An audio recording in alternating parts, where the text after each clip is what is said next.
on the ground.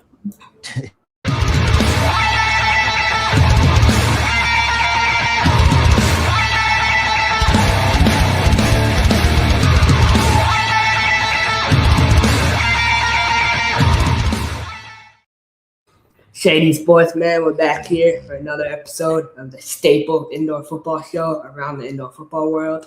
I'm joined by my boy Cody, TJ, and Coach B. And we just want to kick it off. We'll start with the American Indoor Football League. Coach B, I know you recently took a position with the Odessa Drillers down there in Odessa. So talk to us about what's going on in that league. Uh, just from my understanding, they trying to rebrand. It's their 20th year anniversary. I didn't even know that, so that's something special, I guess. I like what they doing as far as holding everybody accountable. And that was a preseason last week for all teams, so I know I saw a lot of people like, why they playing these semi-pro teams? Well, normally for a preseason game, every team plays a semi-pro team. That's nothing new. That's just how it goes. You get tuned up, you get to make cuts, see what you got, then go into your regular season. But it's also a way for you to get to run game day production and try to see what works and what don't work if you're a new franchise and things like that. So I think they did pretty decent. It was some flaws, but it can be fixed. I do want to say congrats to Coach Foster for being the commissioner and upholding some standards. He held North Michigan to accountability. He gave them a week to get their things together. They couldn't get it together, and he did what he needed to do for the league. Do I think it was something right? I think no, but it's something he had to do. Uh, and that's just how it goes. AIF, it might not be idea. I know everybody thinks Don Montero and them owns the league. They do not own the league. They're not the owners of the AIF. Don Montero is a owner of the North Michigan Muskies and the Wyoming Cavalry, and he's a general manager player. He has no ties in the league at all. So a lot of people be thinking that, and he's not a part of the front office anymore. Whatever he had going on a long time ago is not now. What's today ain't yesterday. So I think they're moving in the right direction. Is it gonna be perfect? No. When you're trying to fix things and change a lead that's been tarnished for almost 10 years, it's gonna take time to rebrand. I think they doing it right by doing the 20th year anniversary and holding each team to certain standards and accountability. Can you just explain to us the difference between an independent AIF team and a normal AIF team? Well, we're Odessa. We independent. We're not officially a part of the AIF. We just play a AIF schedule. We are an independent team. We not affiliated with no league, and that happened because we were trying to get in the league and just it's a little bit different situation with Odessa than other places. Our hockey team owns the arena, not the city or the state owns the arena. The hockey team does, so they get first rights and they get to pick what dates they got, and so we got to go off of them. So we couldn't get into the AF1, which they were supposed to be in this year, because of our hockey team and the dates. Other than that, we play an independent schedule. Just fill out the. We got 8 home games, so we'll be at Ector Coliseum most of the season. 2 away games. We play a game in Big Springs, Texas. I know they done that before. Pretty good. Almost sold out right now.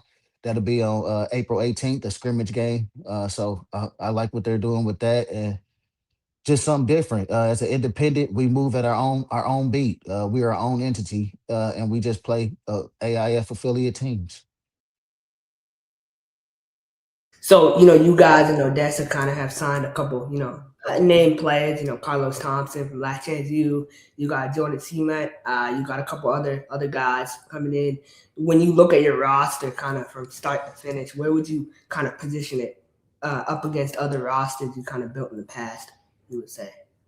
Uh, I actually like this roster. Honestly, almost the same as me building my Iowa Rampage roster. It's way better than my Wichita in my Iowa Power roster. This is more so you seeing Coach B's true identity. No matter what lead or affiliated I'm with, you can get it's about the coach. The players come and play for the coach and what you bring to the table. And they know if you're gonna keep it transparent and be real and develop them and give them all they got, any player come and play with you anywhere you at. It don't matter what league, what level, or none of that. It's about you and the relationships you build with those players. This roster I got right here is built. It's showing my identity. I call it the purge season. It's our revenge tour. Some guys that been out for a while that y'all forgot about or y'all thought wasn't good enough. I want those guys. I want a lot of younger guys. I can develop them, and I put good core mix of veterans with them. And I think we fare right. I look at my roster right now as a mini IFL roster. And then, kind of my final question before I turn it over to Cody and TJ, I think when you look at these AIF teams, right, you see last week in Wyoming, they had the Arizona Rattlers, Ed Zone, Orlando Predators, logo, they had everything. How do teams go and acquire older, turfs and logos and such? I see it do. Every league does it. Some leagues just have time to get there. Sometimes when you start, some things you might miss out on. Some things you might. The American Indoor Football League. Well, I mean, preseason games, like Coach B touched on before, field banner got torn a little bit. You can see the NAL logo coming through it. So, I mean, it's not AIF specific. It happens everywhere. Caleb and Scott commenting. Cody stated it too. Like, I feel like, you're all eyes are on you with starting so early, right? It's the only game going on.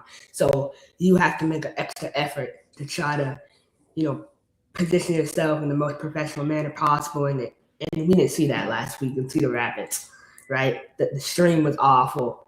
You couldn't get on the YouTube. The live was freezing, all this stuff. And, they sit there in Cedar Rapids and talk about how they're doing all this great stuff, but I don't really see it. So I feel like the standard across the board needs to be a little more professional. I'll correct you on that. The production was off, but everything else they doing there is totally different than what Dom and previous owners did in Cedar Rapids. I love what Krantz and them doing over there. Honestly, he's holding them players accountable. He made them gentlemen come in suits. They wore suits pregame. They did a fan club thing before the game. Something that's never been done in Cedar Rapids. And I played in Cedar Rapids before, and the community is actually supporting them more than I've ever. So arena football as a whole, I think we need to do better. Stop blaming other leagues or stop dogging on other leagues, because at the end of the day, it hurts the whole arena football market. Because other cities don't care what league teams is playing in. They just see, oh, this arena team folded or this arena team doing bad. From the outside looking in, if you're an actual fan who don't know the game but just a fan, they don't care what league you in. So we got to stop talking about leagues and build up the whole arena football, because every league got problems. QB coach, so you already know how we gonna come. Heck yeah.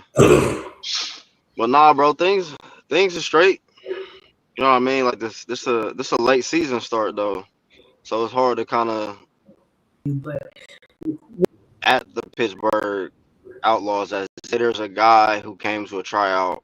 I started buying tickets on StubHub and selling them to friends. Got involved with them. As you guys are aware too, Fishers now has a team. We have a relationship with them on the hockey side. So that was an easy transition. And from there, they've kind of just fallen like dominoes. I mean, I hate to use that term again, but it's just, after one partnership landed, the next one was interested. I'm wearing my Green Bay Blizzard sweater right now. So it started with just a couple of partnerships in the league. And that's when I went out to the IFL championship game last year in Tucson. And I expressed my interest to Todd Tryon of sharing more about my business. He asked me to shoot him an email. And I thought it fell on deaf ears because it was quite a long time before I heard anything back. But then they introduced, and above is always our goal, right? My goal isn't to sell tickets for less than face value, to undercut the team and things like that, right? I want to make sure that we're uplifting their product, so pricing, on our end is all done on demand. So, similar to like how at the top levels of sport, everything is done on a dynamic pricing model, right? So like a Saturday, baseball game in July is going to be more valuable than a Tuesday baseball game in May, things like that. Obviously, your opponent, a Yankees ticket is going to sell for more than an A's ticket. So, all of these factors come into play. Obviously, a little bit less drastic, at the IFL level, but believe it or not, it still exists, that fans for certain teams travel better. Fans, want to come out to Saturday games more than they want to come out to a Monday or a Friday, things like that. So our pricing is truly based on demand.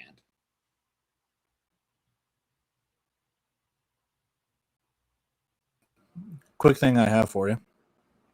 Again, another joke question, but maybe not. You said you were working with the indoor football league with Tulsa and Fishers and stuff like that.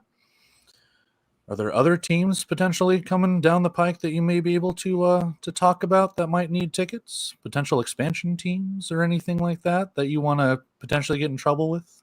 I mean, you don't have to do it. I'm just messing with you. No, I mean, I can tell you this at a minimum, right? I mean, I think, and this kind of leads me into a great talking point too, is that, I think that it's a no-brainer for some of these ECHL, AHL, or, insert any, team that's having success in an arena right now to flip the switch and add some form of an indoor football team. It doesn't, truly matter, as, Coach B was saying earlier, right? Like fans want to see football, no matter, what league that they're affiliated with. Obviously, the IFL is, in my opinion, the most reputable league, in indoor football at the moment. So it's, I think, a no-brainer and kind of a turnkey, solution for some of these already successful arena franchises to simply say, hey, do you want to add 8 premium Saturdays to, your summer schedule after they just sold 36 hockey games? They've already got the staff in place. They've already got the infrastructure in place. They've already got the relationships in place. So I think that whether you see new teams added or you just see more ownership shifts to some of these more,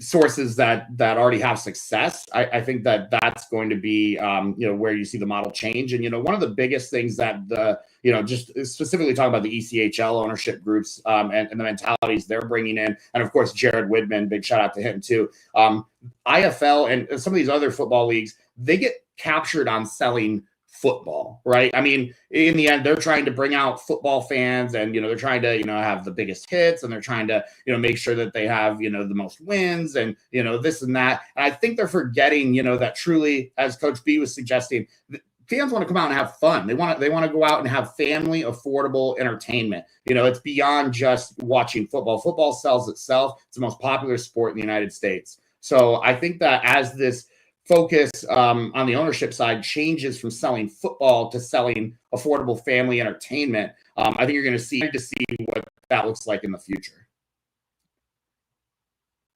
TJ, you got any questions?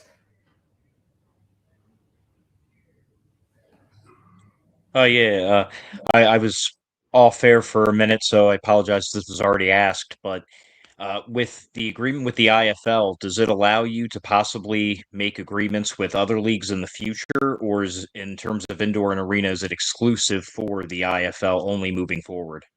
Sure. I mean, we're open to working with any team that's looking to expand their ticketing reach, right? And I mean, I hate to sound really cliche, but I mean, if it's a team that sells 1,000 tickets, give me a call. If it's a team that sells 20,000 tickets, give me a call. It doesn't matter how many tickets you're moving. There's always an opportunity to get in front of more fans and reach those buyers. So no, there's no exclusivity in the deal specifically of us having to only work with one league.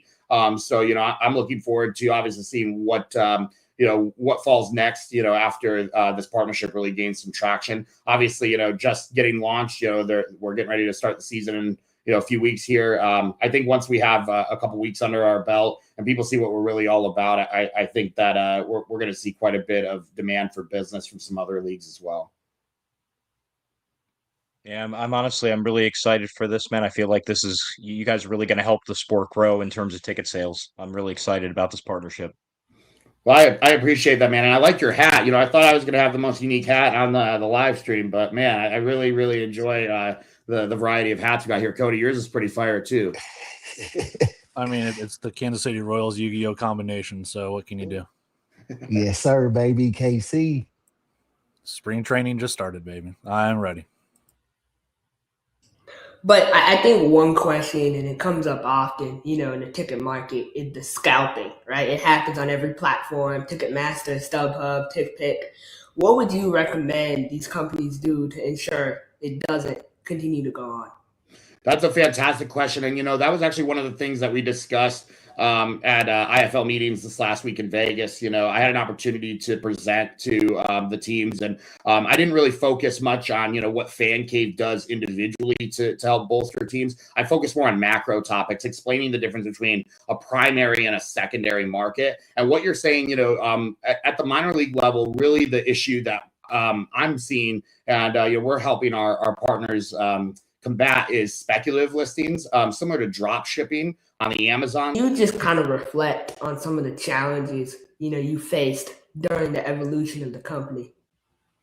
Yeah, man. I mean, we kind of touched on it a little bit. We talked about COVID. In 2020, we went from, $1 million business to a $0 business overnight. Obviously no events, no tickets, no money. That was an extremely challenging time, where, we've got commitments and partnerships and, expectations to, help our partners, keep the lights on, right? We have that's the whole part about our partnership is we're really a risk mitigation company or a fancy insurance policy on the ticket side, right? We give them X amount of dollars in exchange for X amount of tickets. And if the tickets, can't be sold, they still expect their money, we have fantastic partners. A lot of credit goes to them, for us surviving the pandemic, allowing us to kind of be more flexible, with getting payments to them and a little bit more flexible with, the number of tickets that they could give us, later on to try to make up for it. That was probably one of the most challenging times in the business.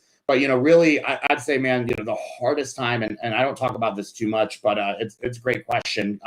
The two most challenging issues I think I faced in this business, first one was when I started the business, right? I remember being a kid and, my mom would introduce me and say, oh, my son has a little ticketing business. And, for me, it was just like, that would irk me, so bad because it's like, this isn't intended to be, a high school, side project. This is intended to be a future livelihood for me. And so, I remember, the hardest part was trying to figure out how in the hell I was going to turn this from just a hobby into a actual business. And I think that's where, I found the opportunity in minor league sports. Minor league sports in general is underserved. But, I always consider for some people, minor league sports is their big league, right? That's their night out on the town. That's their big Saturday hockey game, their big Saturday football game, it is the minor league sports. So, I truly saw an opportunity to bring the major league level to the minor league level in terms of relationship. So with that was probably, the biggest challenge I had to face, in the early days of the business is how was I going to, bring this from kind of a dream to a reality? And, how was I going to be able to use it to, pay the bills? I have a son, he's 9 years old now. And, at the time, I was a new father, so that was just a ton of pressure to make sure things, succeeded. And, kind of parlaying with that question, the most difficult thing I've ever had to do in the history of this business was stand outside in Syracuse, New York in negative 10-degree weather and try to sell tickets. And if I didn't sell those tickets, I might not have a business today because, it was literally the difference between a couple $100 was the difference between being able to pay the bills and not pay the bills. So, I'll never forget having 30 tickets basically that I hadn't sold for a Syracuse Crunch hockey game. And I drove, 12 hours to upstate New York from here in Grand Rapids, Michigan, just to stand outside in cold weather to get a couple $100 back. I probably made on the trip $50 or something like that when it was all said and done. But, for me, it was like getting the cost back on those tickets was more than worth the trip. In my ways that teams are distributing tickets, some are using brokers and some are, finding ways to broker the tickets on their own, and others still are we don't like brokers. We won't work with them. We don't want to talk to them. So, we have people at every point of that journey in the industry now, but I think you're going to see more and more teams get further along to that point of, how can the technology work for them? And that's going to shift, our business a little bit and finding ways that, we can still provide value, even for these teams that, learn how to leverage the technology for themselves.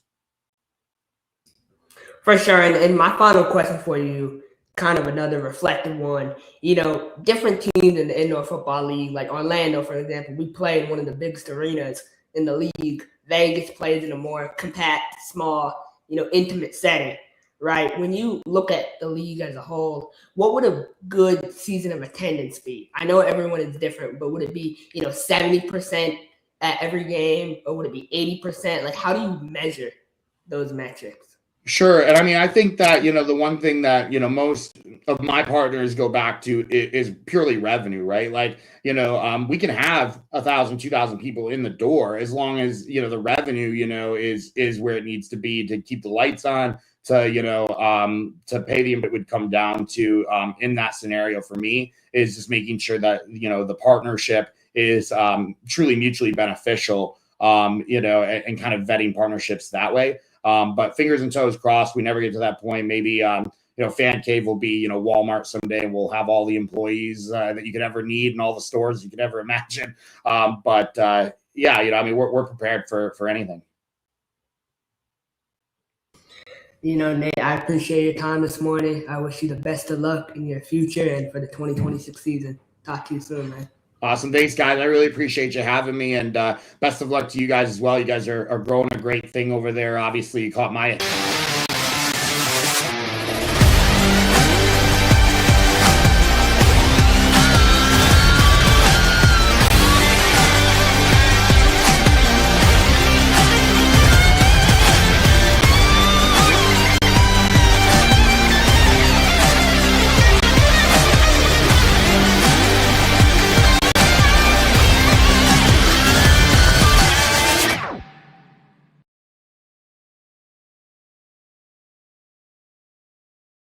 I don't know, man. I kind of want to turn up the spice a little bit. So I say we move on before we go indoor football league. We talk about the National Arena League real quick. Coach B's favorite team, the team that was supposed to win the championship, according to Coach B, the Dallas Bulls. Robert Kent recently stepped down as head coach per multiple sources. Cody, when you see what's going on in Dallas, what's your reaction to everything so far? It's kind of what we talked about in the group chat. This team joined and then didn't join last season. They changed their colors and decided we're going to do this again. It's no ill will on the team. If they can make it work, they can make it work. But what you're seeing right now and what you're not seeing behind the scenes could be two different things. I don't know. It's definitely not a good look for them. And it really makes you question what truly is going on with this team, with this front office. And as everyone says, in a market like Dallas, Fort Worth, Irving, Arlington, all of that stuff, you should be able to make football work. And it seems like they're not. So I'm not sure. It just doesn't look good. Got to be transparent, man. From me being with the organization, the owner was not very transparent with us as a staff and things like that. We barely knew what was going on, where we're coming, we're going. So no shot at Doc, but if you're gonna come in and you've been doing this for years, act like you've been doing this for years. Don't come in half button it, and you know what to expect. You know what I mean? So I think when you come in here, and I think leagues need to start really properly vetting these teams, because if you're not trying to pay a coach, what makes you think we're gonna think you're gonna pay a player? If you're not trying to pay your front office staff, what makes you think you're gonna pay players? It's just a simple fact. We gotta really start being realistic with ourselves and vetting. And Dallas is one of the hugest markets in arena football. So for that to happen there, it's a slap in the face to the whole arena football. It don't matter what league it in, and I say that every day. People don't care about what league you're in. I've been talking to people all the time. I'm down here in Dallas right now. They don't even know the Dallas Bulls exist, half the people I talk to. Well, that's a topic for another day, though, man. I mean, that's a topic between a large city versus, I don't want to say minor league, but minor league compared to the big four sports leagues. People are going to look at the Cowboys and the Mavericks and all of that stuff before they even think about indoor and arena football. So My thing is, you should, before owners let any team in the league, send your commissioner or send your director of ops down there. Make sure they got turf. Make sure they got dashers before you even announce. And then you do everything else. When I go to a team, the first thing I do is make sure my team got housing, food, and medical. If they ain't got that, I'm not saying nothing until we got it. That's just how it gotta be. But Yeah. you can't this guy done been through two or three front office staff since June, three head coaches since June. If the writing ain't on the wall, then I don't know what it is. Either get him out of there and replace him with a credible team and save that market, or just don't let this guy in. I don't know even know how he keeps getting to sit in different league meetings and try to go to a league if he's not sustainable or credible. You can say the same thing about any of those leagues, though, whether it's the AFL with the Desperados, the Vigilantes, the IFL with Frisco. I mean, you can count the Dallas Bulls in here, too, because, I mean, at the end of the day, every team's going to end up folding at some point unless you just keep it going. But I think the leagues need to be Dallas just seems like, transparent, too. yeah, I Don't mean, lie Dallas about just it. seems like a market where people go to die. I mean, I don't know what to tell you. Everyone tries it. It's actually not. It's a great market, Cody. If I'm you not do saying it it's not a right. bad market. I'm not saying it's not a bad market. I'm just saying that the market needs to be marketed too, and I feel like teams don't do a very good job at it. And that's what I was telling Chris the other day. If you don't market in your own community, I don't care what social media think or none of that. I got to get my community behind me first. Like in Odessa, all my marketing is local. Odessa, Midland, and the surrounding areas because I got to get that community back on board. Without them, we don't have a fan base. I can care less what they're doing in Vegas or Nebraska or anywhere else because that don't matter to the people in Odessa. You got to make sure you market your fan base first, build up your local crowd, then you build up the outer crowd in the other cities after you got a solid fan base. Make it look presentable, make it look to par. You know what I mean? Make sure your players and your staff is taken care of first. That way, when you do go to social media, it's you leave no gray areas or in betweens. Exactly, and I want to just clarify something real quick, Cody, if that's cool with you. You know, the biggest thing for me, man, is this started all back in October for me, right? So, we see Rodney Blackshear is hired. It's a big deal. Everyone's excited. Rodney Blackshear played at, Texas Tech. He's a local hero down there. But the thing where it started is there was a show done where it was mentioned that Dallas was going to have a big press conference because Doc likes to do everything big because he's in Dallas. October, November, December, January, and now we're at the end of February, and I haven't seen any press conference. I don't know if they had it. I don't know if they didn't record it. I don't know what it is. But no press conference was had. So that's my first issue. Okay. So second issue is Rodney Blackshear resigns, right? And so it's kind of crazy, he's local. Well, maybe it was a payment disagreement. If you read the messages, he says the ADP is not working. I've never heard that before. Like that's insane. Time out to piggyback on that. Everybody know who works with ADP. Right. ADP has a contract with every company. If something goes wrong, they got 48 hours to fix it. If they don't, then it's an issue. So that ADP stuff was out the water. He's used that excuse with several employees. Sure. But my thing is, I support the NAL. I love the NAL. I watch an NAL game. I'm flying across the country to watch an NAL game. It's nothing against the NAL, and I think they've done a really good job this offseason.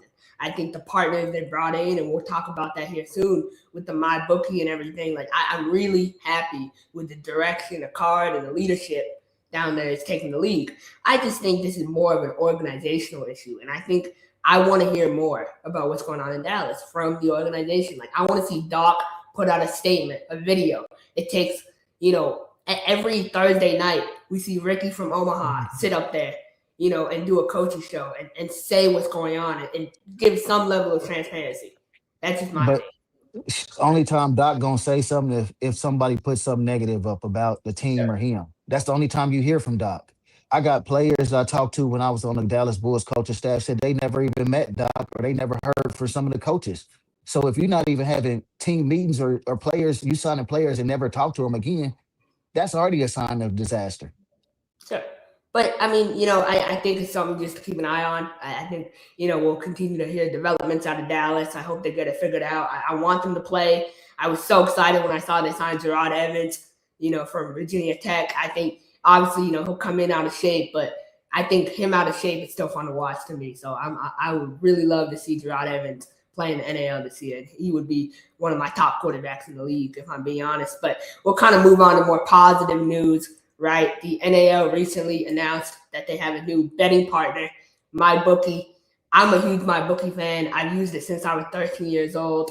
It's an offshore gambling site, really fun to use, easy to use, very accessible. It's not a lot of gambling sites now with security reasons have long-term sign-up processes, right? MyBookie is kind of straight to the point. Cody, I know you have a lot of information on MyBookie. I'm sure you use MyBookie too. So just tell me what you think about this groundbreaking partnership. I don't know where you got that information because I've never necessarily heard of MyBookie in my life, but I do use betting sites every once in a while. I assume that this is no different than anything FanDuel, DraftKings. No free ads. No free ads. Sponsor us, damn it. But yeah, I feel like it's no different than that. It's something that's going to boost the NAL as they're getting more and more recognizable sponsorships. Like people have at least heard of MyBookie instead of like insert shady betting site, but it's good. It's a good idea. As we've all talked, you'll see murky waters with players bet. I myself, like I said, I used to, when it got legalized in Kansas, I was betting like crazy. I've definitely taken a step back from that. I hope it doesn't get to the point, and I'm not accusing, I'm not assuming or anything like that.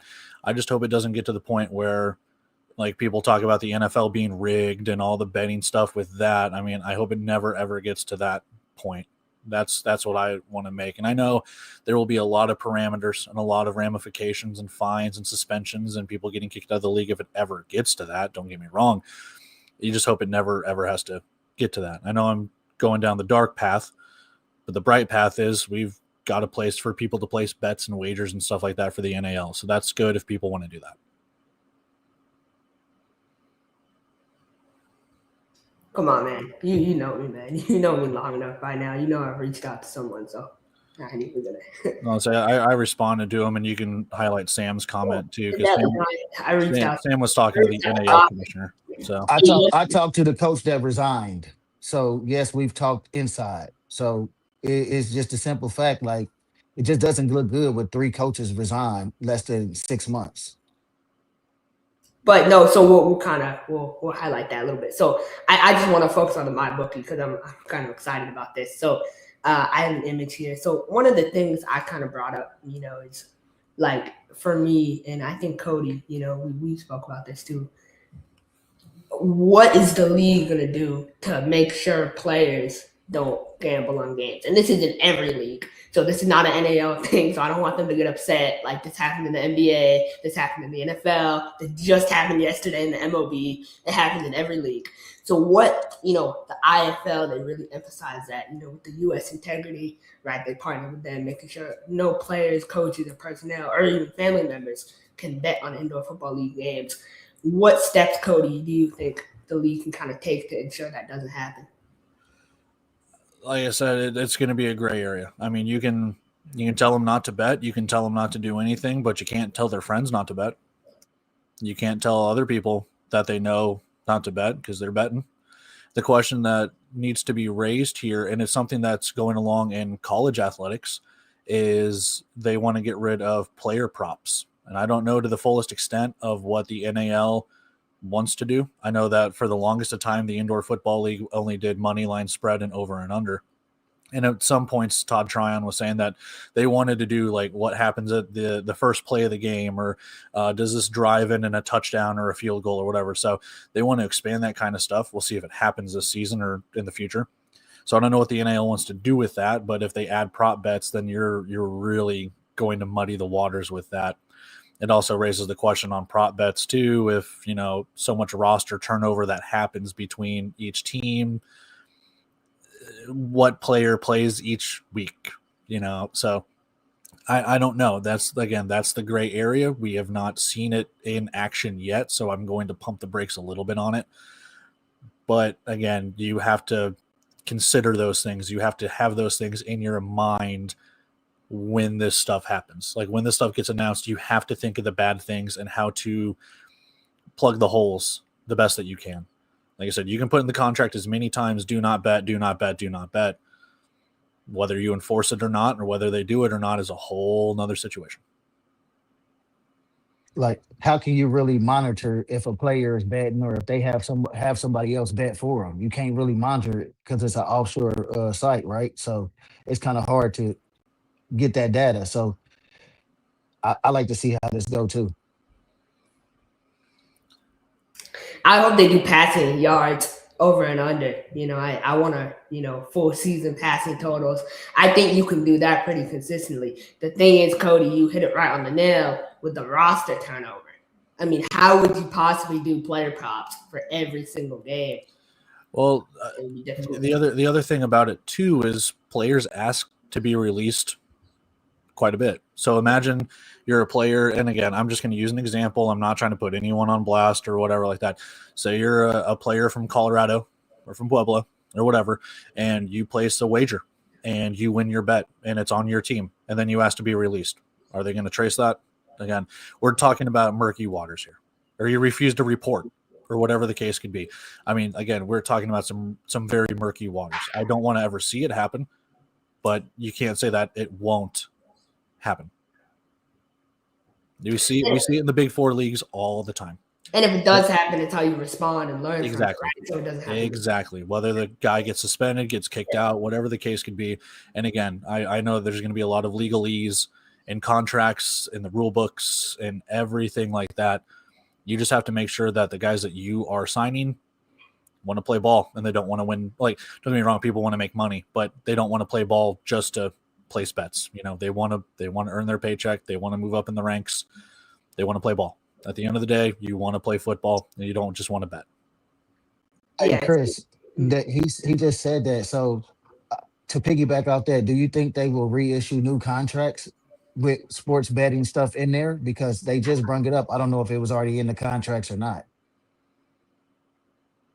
What I could see going on is, and this is just my opinion, is them reissuing contracts to the final roster. Like when we get through training camp, I could see that 100% happening. Yeah, it's like the comment you just brought up with Coach Davis too. Like we talked before the show started. Like I don't think there's anyone dropping $250,000 on an NAL game or an IFL game. If they are, then that thing's going to get flagged pretty quickly. You can have those bets in the NFL. There's people that bet all the time on that. You see the Super Bowl bets and stuff, the big game. I don't know if we're going to get sued for that. My apologies if we do get sued. I don't have a lawyer. But yeah, if you see $250,000 bet on the Omaha Beef against the Southwest Kansas Storm, that's going to raise a flag instead of someone betting $10. So yeah, I'm right there with you, Coach. There's got to be some parameters in place to make sure that you can crack down on some suspicious stuff like that. I mean, I know for me personally, like I'm excited to bet this season. I'm betting Jordan Barton under 10 touchdowns and taking my $1 million, laughing my way onto the bank. So I'm excited for it. But I think Coach Davis is right. He's in the gambling capital of the world in Vegas, so he would know. I feel like better than anyone. But it's exciting to see what steps the NAL takes this season. My other thing that I wanted to point out with the NAL is next week, the Pueblo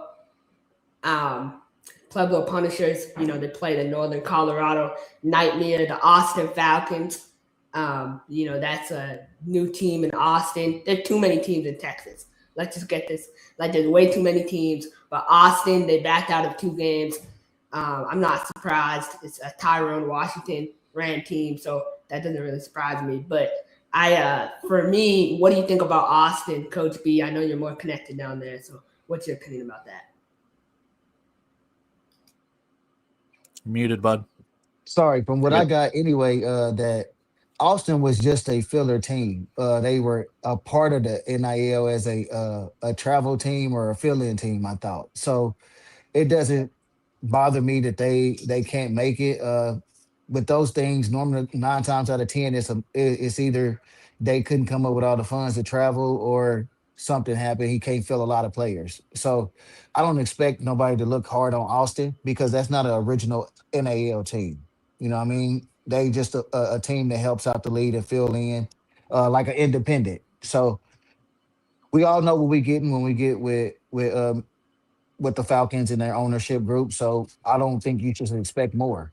With Pueblo, they started camp this week. I think they should be in good hands. I don't know what's going on. I haven't heard anything. They've been pretty quiet. So hopefully everything going good down there and they have a great scrimmage game. I will be watching.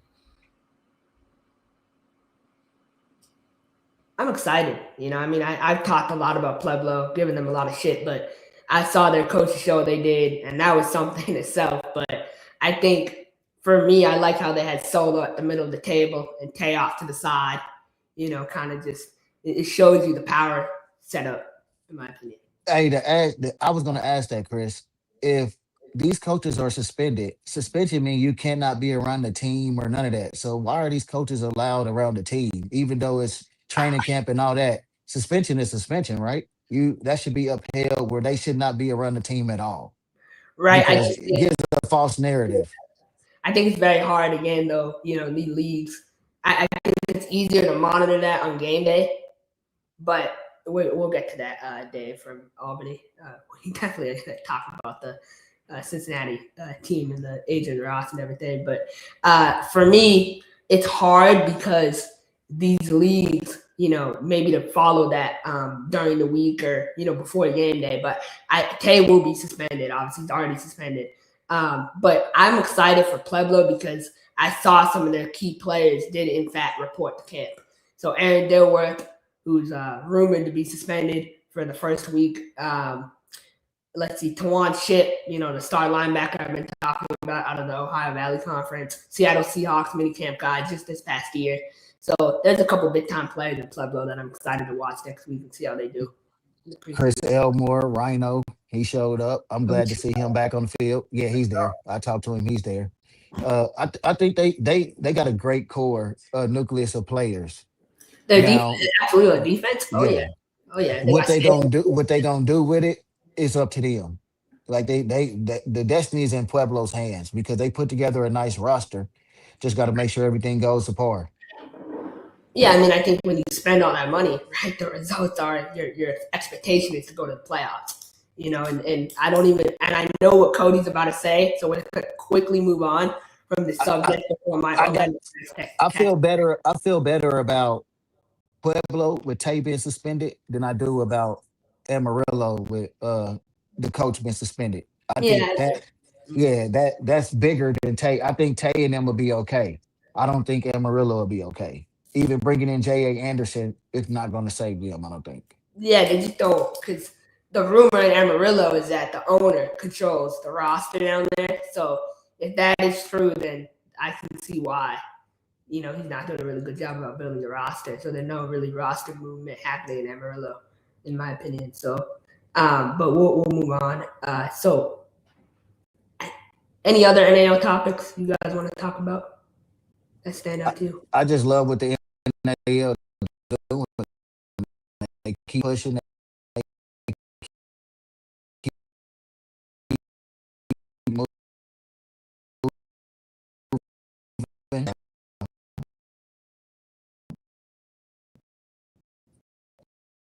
take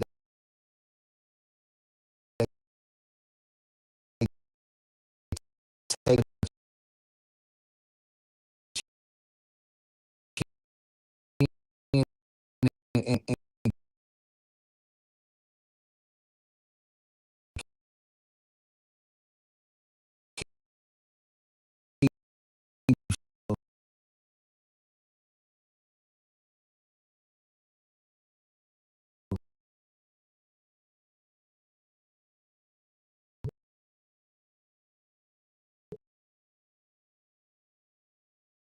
Do this at the Beef Stadium. Yeah.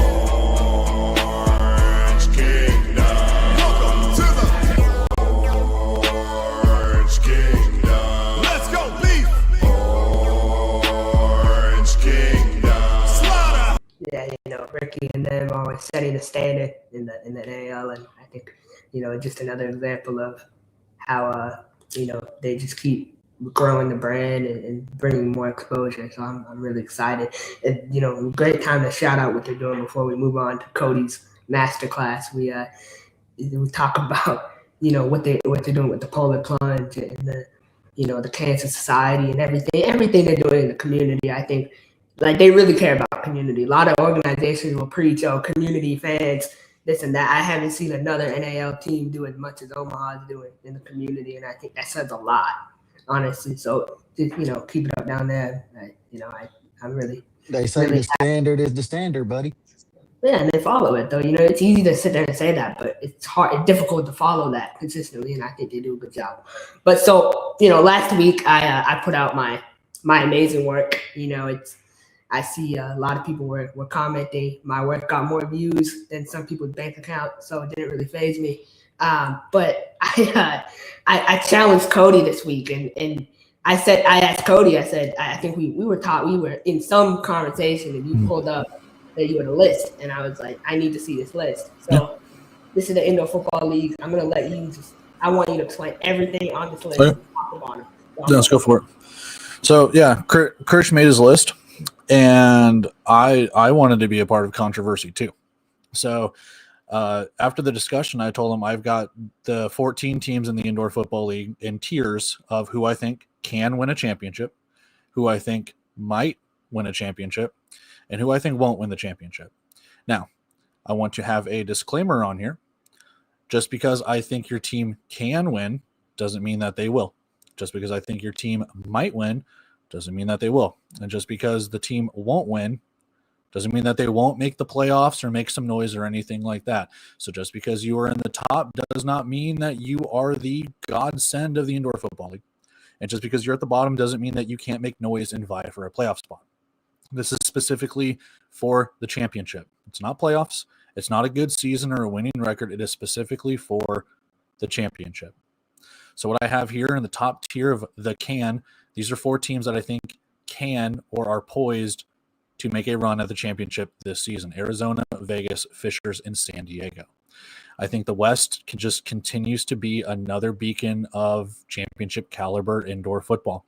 Fishers, on paper right now, you look at their roster, what they've retained. They have a championship pedigree head coach. They have a system that we will see, because they kind of switch systems partway through this season, of power running team to more of a balanced style offense. They retain a buttload on defense. Fishers could be poised. I think they can win a championship. The might is obviously the biggest here, and we'll get to that one in a second, but I'm going to jump down to the very, very bottom. The won't. As I just stated, the won't doesn't mean that you won't make the playoffs or vie for the playoffs or anything like that. I just do not believe your teams, as of right now, are in a spot where you are a championship caliber team. That does not mean that you won't win games. That does not mean that you suck. It doesn't mean anything like that. It just means you will not win the championship this season. Simple as that. New Mexico being a brand new team, Northern Arizona only winning a couple of games, and Iowa in the same boat as well. I got to see it more this season. Iowa's made some noise, a lot of retention from last year's roster from Northern Arizona, and we just never know a brand new team. I mean, Fishers won 7 games last year. That's how we have it. The might is obviously the biggest what-if category. Some of these teams can get hot. Simple as that. I mean, you can see some teams, a lot of teams in the East, and this is what I've been saying for the last couple of weeks. I think the East is wide open. Any of those teams right now have an opportunity to go on a run. They might win a championship. I mean, Green Bay made it last season. We've seen, Orlando win championships. Jacksonville's won them in previous leagues, and they made the playoffs. Same with Tulsa and Quad City. Tucson's made the playoffs in years past. San Antonio, with their roster, could make noise. But again, this is how we do it.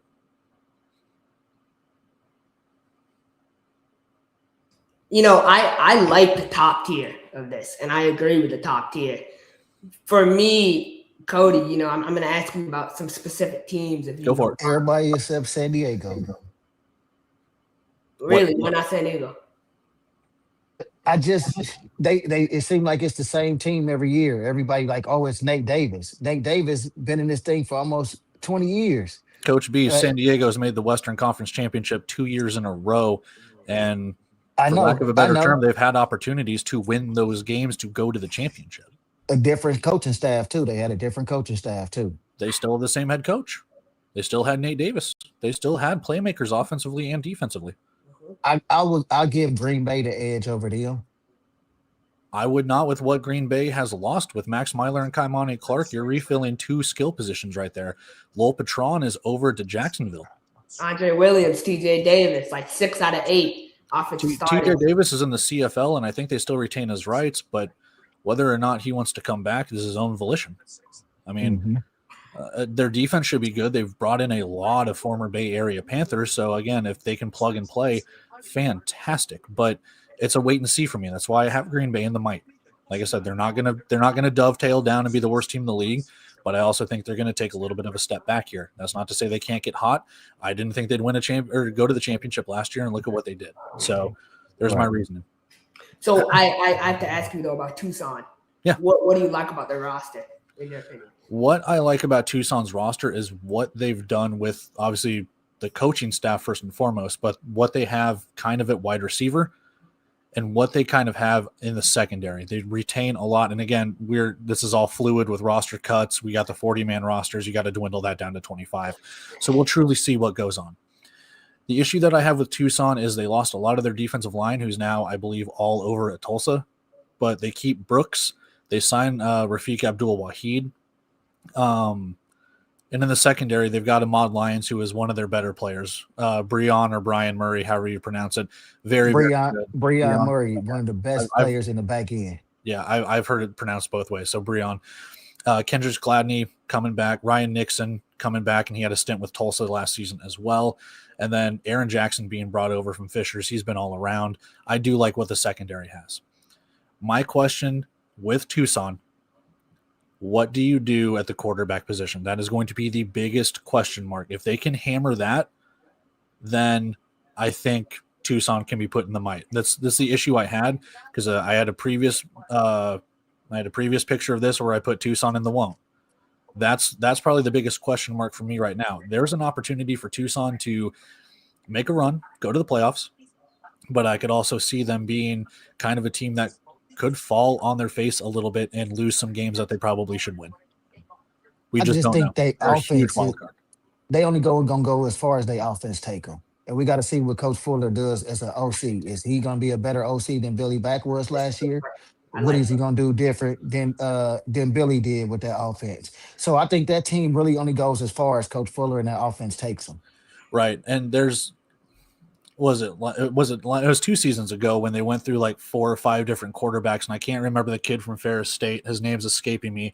Malik Mitchell. Thank you. But they had him for a couple of games, and then they pretty much just played quarterback roulette after that, and he played pretty well, all things considered. And again, can Tucson get back to their winning ways? It's new ownership, new coaches, not new players, but new players to the extent, you know what I mean?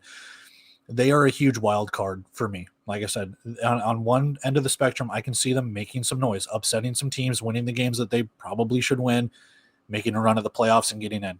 On the other end, I can see them, like I said, losing games that they probably should win, and then they're just kind of back in that 6-10, 7-9 middling tier where it's like, man, had you just won a couple more games, you could have done something better.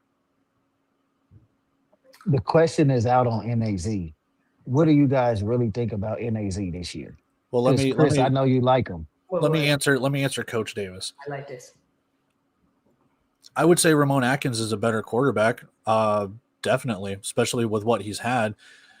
I think with a brand new system that Northern Arizona had last season, and what Northern Arizona has coming back, they could make some noise. I'd almost put Tucson and Northern Arizona in the same kind of categories, but I'm just not sold since Northern Arizona only won 2 games last season. They bring back a lot of players. They bring back their coaching staff, or most of it, and you're asking me to say they're going to get better based on a 2-win season. I think they can get better, but is it better than Tucson? I just don't know yet. So like I said, that's where I have it. My thing is, Exactly. I'm not confident with Ron James calling the offense. If this was the AFL, yes, they would be a top contender to me. But in the IFL, with not an adequate play caller on offense, that's the only thing that scares me about NAZ. I don't Well, care what you I got. think Northern Arizona losing Arlen Bruce is a huge thing. They do bring back Nolan Susel, and that's fine. Kobe Smith and Marlon Cook, fine additions. Their offensive line should be good. It's defensively too, and I know Jeff Higgins being hired. That's a huge boon, like what Coach Davis is saying. That's a huge boon to Northern Arizona. That should help them out dramatically. Defensively, they do sign a couple of players, but I don't know, man. Like I said, you're playing in the West. That's very, very tough. Northern Arizona's schedule could be a little bit favorable. We'll see how it goes, but I know Coach Davis has been harping on Northern Arizona to be better this season, and I agree with him. I just don't know how much better. I think Tucson might be a couple games better than Northern Arizona. We'll see how it goes. Okay, so I kind of want to dive into this, Cody, if you don't mind. Kind of take a look at, each tier. So I'll start with the woke, right? So for me, I'm high on Northern Arizona too. I think Ramon, and the reason why is you get Ramon for a full season. You were 0-8 and then Ramon showed up. And yes, he went 2-6 in his time as starter, but you went against some really high-level teams. Northern Arizona also has a very favorable schedule, in my opinion. So I have them getting 8 to 9 wins this season. And I think with Jeff Higgins, his ability, and he's not coming in as a play caller. You know what I mean? That's what a lot of people are missing. Like, he's being added to staff as a receivers coach. So he's not going to be calling plays. So his responsibility is limited. So he just needs to focus on the receivers. And that's what he's good at. That's his bread and butter, right? He was a receiver. He was a great receiver, back in the AF2, and he's coached receivers for a really long time. If you look at his time with the Orlando Predators, back in 2021, that receiving core was top 3 in the league in receiving yards. And they had moving pieces. So he can coach with the best of them with receivers, in my opinion. Another opinion for me is that Arizona, Vegas, Indy, and San Diego are all championship contenders, and they're in the can. 100% I agree. So I see Ben's comment about my Orlando Pirates. I love my Orlando Pirates. Cut me open, I'll bleed blue and green. But I need to be realistic about where we are, right? This offseason, we have 27 guys signed, and 9 of them are defensive linemen. So when I look at that, I said, okay, Gerard is putting a priority on the defensive line. There's no issue with that. But what are we looking at the quarterback position? I like Talia. I think Talia can be really good in this league. But I would be delusional if I can name 9 to 10 quarterbacks in this league right now that are better than him. And that's just the reality fact right now. Not saying he can't be a top 5 quarterback in the league by the end of the season, but right now there's 8 to 9 quarterbacks better than him. So he needs to come in and prove that he's a top level player in the league. He hasn't proven anything yet. So I would agree. I think we're in the mic. 100% we're in the mic. We need a couple more moves to be in that can. It's at the quarterback position and other positions too on the field. Jacksonville, James Cahoon. I like James Cahoon. I think he's really reckless with the football, and I think that's why they brought in another quarterback, which we'll talk about here soon. Green Bay, Liam Thompson coming in. I don't mind that move at all. But I think you look at the receiver room they have, Cody. The Drayson Hudson coming over from Sioux Falls. He wasn't anywhere last season, so he's coming in. And then they got Trayvon Alexander from Bay Area coming in as well. Like, they got a nice little receiving core. But their receivers, combined last year, averaged 15.8 yards per reception, right? Liam Thompson averaged 7 yards per attempt. So I'm a little concerned about that disconnect with that Green Bay offense. Like, do they really fit what they're trying to do offensively?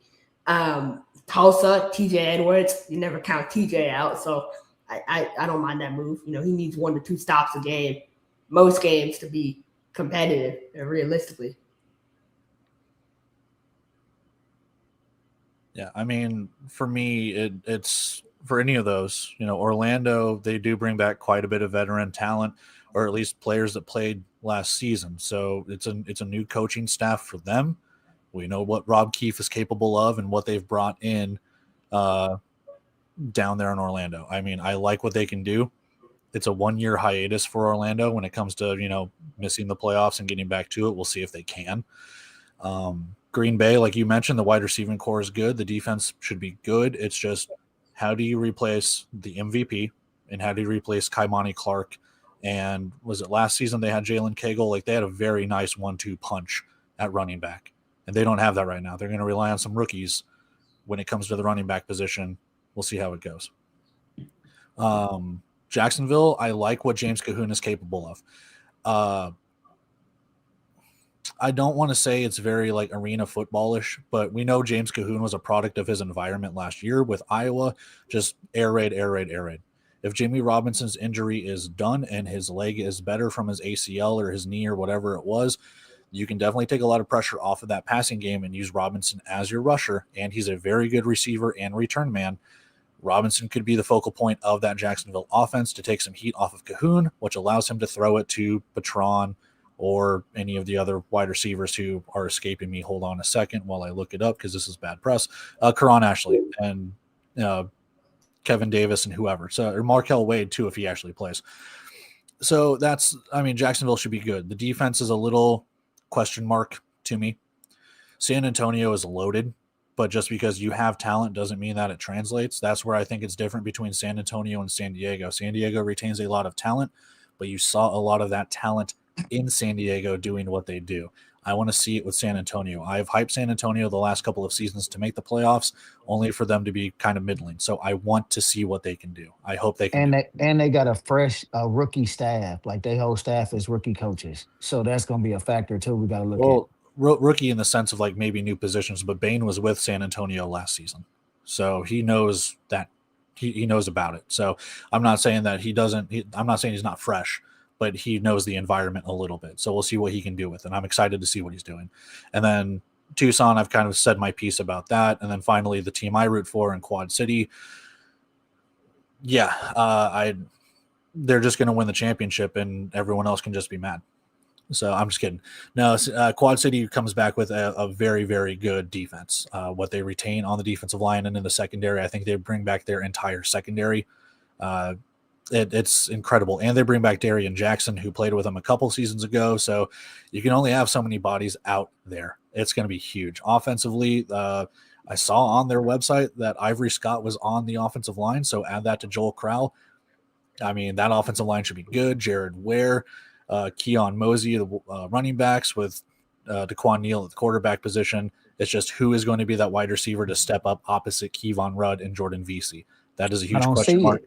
And I don't see it. Who replaces Bubba Arslanian in the linebacker position, because that man was a beast the last couple of seasons. Those are my question marks. So they kind of remind me. Quad City reminds me of the old Buffalo Bills. They always gonna get there, but they can't get over the hump. Why are you hating right now? Why are you hating right now? No, like I said, it's going to take a lot to get over the hump. And that's the thing that sucks about the East. But I think Cody is saying, like with you guys, Coach Ross, in my opinion, is one of the best coaches in the country. So that's me. I think highly of him and his ability to find talent. Yeah, like I said, Quad City. You got to find a way to win the big game, though. Elmer, he could be a great coach, but the last couple of years he hasn't found a way to win the big game.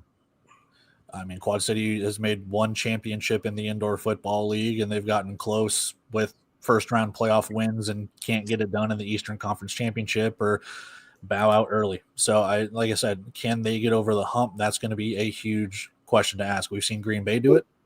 We've seen Orlando win the championship. Iowa has won a championship. Oh, hell no. Hell no. I see this comment from Coach Davis now. Okay. You want to get me started early?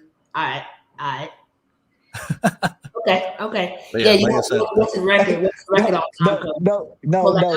Calm down, Chris. Calm down. 70 and 48 all time. So clearly he's doing something right. So that's. I'm not going to go too much into that, but. What's his record? 70 and 48. And he has the same amount of championships as Vegas, and they just won one. Anyway. That's where the disconnect at, Chris. You lost the battle right there. But anyway, so San Antonio, I like San Antonio's team. I think they're doing some good things. I think Jonathan Bain is a first-year play caller. I think they also just signed Fred Payton. So Fred Payton leaves Albany. He goes to San Antonio. I think that's an interesting move, in my opinion. I'm kind of shocked that he went back. They got 5 quarterbacks now? They got 4 quarterbacks. They got James Graham from Georgia Tech, Dante Santos, Duquan Collazo, and Fred Payton. So 4.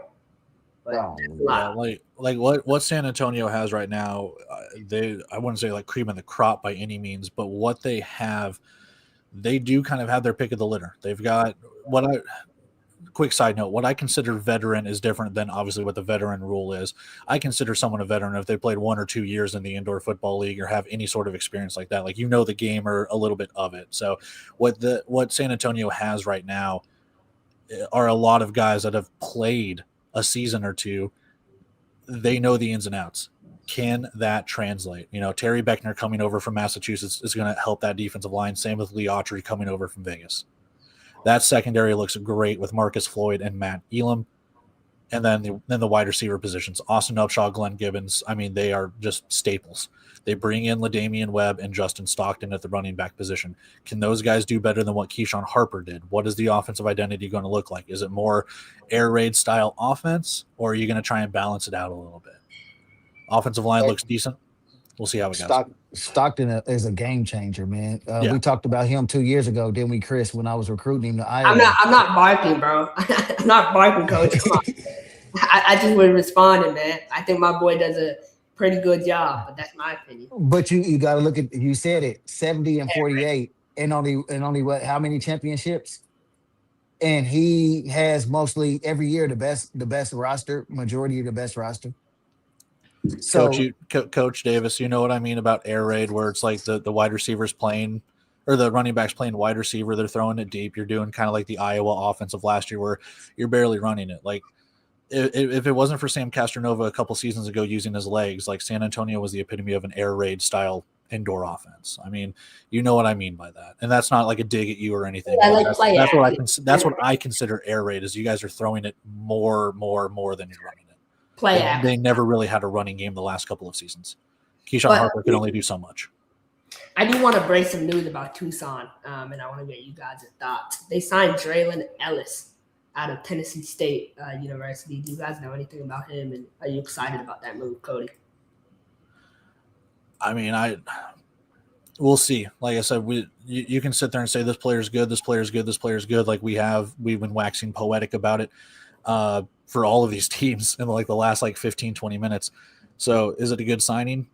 Yeah. I mean, anything to get bodies into your 40-man training camp roster. Does he make the roster? That's another question. Does he start? That's another question. So again, I'm going to say it's a good signing for right now, but if he doesn't take the field, I don't necessarily think bust in the indoor football league, but at the same time, you're like, he missed an opportunity. So I want to point out something about Draylon Ellis, and I'm going to let you go, Coach B, but he averages 6.8 yards per completion. That's not the thing for me. The thing is he has over 200 registered rushing attempts in college, and he only averaged 1.6 yards per carry. So, Coach B, what does that tell me? That tells me that he takes a lot of sacks. Yes. Like that's not good numbers right there. So that means he can run. Yeah, and then not even that. I had to learn with the Rampage and with Wichita. No matter how many big name players you get, I done seen some big name players, ex-NFL players, or players who supposed to be first round draft picks coming to camp and get blew out by a rookie or somebody coming straight out of college. It's about who's hungrier, who's more, prepared. I do have one point though I want to bring up. Cody, I have a question for you. Duke City, when they had Hassan Rodgers, what would you say their offensive identity was? Ooh. It was a mix. I think. It was like an RPO offense.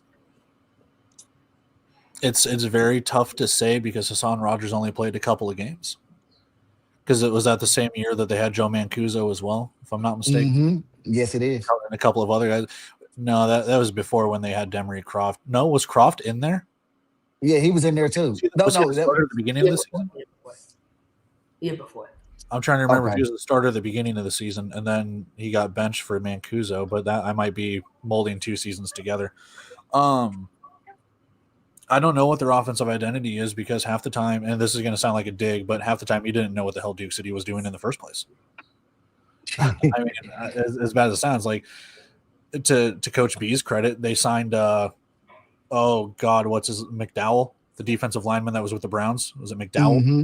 Yeah. McDowell. Yeah. I mean, he was, for all intents and purposes, He was good, but the talent didn't resonate from NFL to IFL. I mean, there were some times where he looked like a game wrecker. There are some times where he was completely stopped by an FCS or D2 offensive lineman. So again, and that's not a shot at the guy. It's just the rules are different. The rules and I do say, Cody, the environment. It depends on what environment they put in. Because if you're not comfortable with your environment around, I don't think you're gonna play good either. Exactly. So yeah, it's a lot of things to take into factors. And I know you love the big signings, Chris, but I'd rather take a big under the radar guy from an FCS or something like that over a big time signing Well, because I think, you're Coach, gonna I have the think they wouldn't attitude and have the swag added, with it. it's my opinion though, they wouldn't have added someone, that close to camp, like Draylon Ellis from Tennessee State, the quarterback room, if they didn't feel a type of way about the quarterback room. That's just my opinion. And it also just get an extra body. You want to be as competitive as possible at the quarterback position. So I don't care what time it is. I'm gonna bring in if I see something I think can push my other quarterbacks. I'm gonna bring them in because But remember, you want to get the right guy. they have Tamori and Terry though. You know what I mean? Tamori and Terry, the deep threat. Names is names. You But Tamori and Terry gotta. is consistent. You know what I mean? Like, Yeah, I hear you. When you look at Duke City of the past, when you look at some of the names that they had, whether it was Tamar Hart, who's now with Fishers, Aaron Jackson, who's now with Dillo Tucson. Davis. I mean, they had Dillo Davis and Nate Davis with that huge connection that they had for a couple of years, and Greg Dent, Hassan Rogers, Demery Croft. I mean, you can rattle off names left and right. Dante Ogburn on the offensive line, Mason Newton on the defensive line. Like, you can go through and name names. That doesn't like when a player that I think that just got out, like Tamar Hart. Look at what he's doing at Fishers right now. That started at Duke City. He was very good for Duke City, and he shined with. He was good for Omaha too, though. Exactly, that too. I was speaking specifically IFL, but I know what you're talking about. I do. I'm not trying to discredit that either. No, because he had an even better season with Omaha than he had with Duke City. Right. Yeah. Because he went from Duke City to Omaha to Fishers. So yeah, I get what you're saying. I do. But yeah, you look at someone like Aaron Jackson, who, I saw that guy get stretchered off, and then he's back playing the next week and balling out, dude. Like, it's insane how sometimes you are the product of your environment, and what happens. You're like, man, this kind of ragtag group of guys, like Coach B alluded to, like Coach if Davis. they're all hungry, they're gonna go. what did Coach Davis say now? Coach B should be a better line on the Mexico because they haven't. Well, he actually wasn't my OC. He was my quarterbacks coach. But I played with him back in the day when we both were in the IFL. He was my backup quarterback for Cedar Rapids. We both played for Coach Kyle Moore Brown before. So he knows Kyle Moore Brown well. He knows the IFL game. So well, you won that three. Good. You won that 3-11 Cedar Rapids team. It don't matter what record we was on, brother. We was on there. Yeah, it's all about the brotherhood with Coach Brown. But anyway, so Hold on. No, you didn't. Did y'all coach not show up to camp last year? All right, just checking. All right, thank you. And that's my homeboy too, one of the better coaches in the league, Amir Ishmael. So it had to be something. Okay. But anyway, so we'll wrap this up. I got a couple more moves to read off. I'll put them all in a line. So Deron Maxwell leaves New Mexico and goes to the LFA. That boy be in Mexico so much. I think he has some secret ties down there or something. But Devontae Davis goes to the UFL, defensive lineman out of Florida Atlantic. Leave Jacksonville, going to the UFL. Jacksonville has lost like 4 or 5 players to higher leagues. I don't count that as development too if they haven't played a snap. Teldrick Ross. So he was signed with San Diego. We let him go. He signed with San Diego, and he moved up. I saw them put out this, Coach Shaq down there, the DC defense coordinator this year, president of the Strike Force, put out this long thing on Facebook. Oh, my God, he has such a good character. I'm so proud of him. He's probably spoken to him once on the phone. I saw T. Ross in person. I know why T. Ross got the opportunity to move up. He's very coachable and a very, very humble, good guy. So he's very quiet. He does his job. He'll do well in the UFL. I'm excited for him to get that opportunity. Todd Simmons. There were reports that Todd Simmons is going to camp with the Rough Riders. Todd Simmons is a a certified attention seeker, so he's not going to get with the Rough Riders. He's going to try out. So we're not even going to focus on Todd Simmons. I'm not even going to waste my energy on him. Although I did see you listed on Quad City's roster. So I'm really hoping you would play with Quad Cities. Well, like I said, we had a discussion about him like a month or two ago, and whether it was Coach B or someone saying like he couldn't leave Texas due to some legal stuff or something, and suddenly he's on Quad City's roster when I'm looking it up yesterday, getting ready for all the Indoor Football League team previews, which shameless plug, those will be out starting this upcoming weekend. So go check out my channel for that. But yeah, so I saw that. I heard he's getting flew out to roster? games. Whoever team he played with, he's going to get flew out on game days. That's what he told me. I mean, if he's on Quad City's roster, we can transition it this way. You won't know because the transactions page doesn't exist on the Indoor Football League's new website. So we can transition over to that because they're getting everything situated with that as the season starts to approach when it comes to the IFL. I don't mind. I mean, my opinion on that, and I want, I know you have some thoughts about it, Coach B, too, is like I want the Indoor Football League to get all their ducks in a row, which they are doing. So it might take time for them to upload a page, but the new website does look great. The layout looks great. So I'm excited about it. Yeah, it does. But for them to be the standard, they should have had this already done before they even rolled it out. It should have been done on the back end and already done. You got if you want to be the big dog, you got to move like the big dog. Well, you got to pay to play. Yeah, to put it into perspective too, this is the second time they've tried new websites because they tried it last season before the start when they introduced the Indoor Football League network because Fishers and Green Bay had new websites. Those eventually got reverted back to the old ones. So they've had this thing in plan for a year or two now.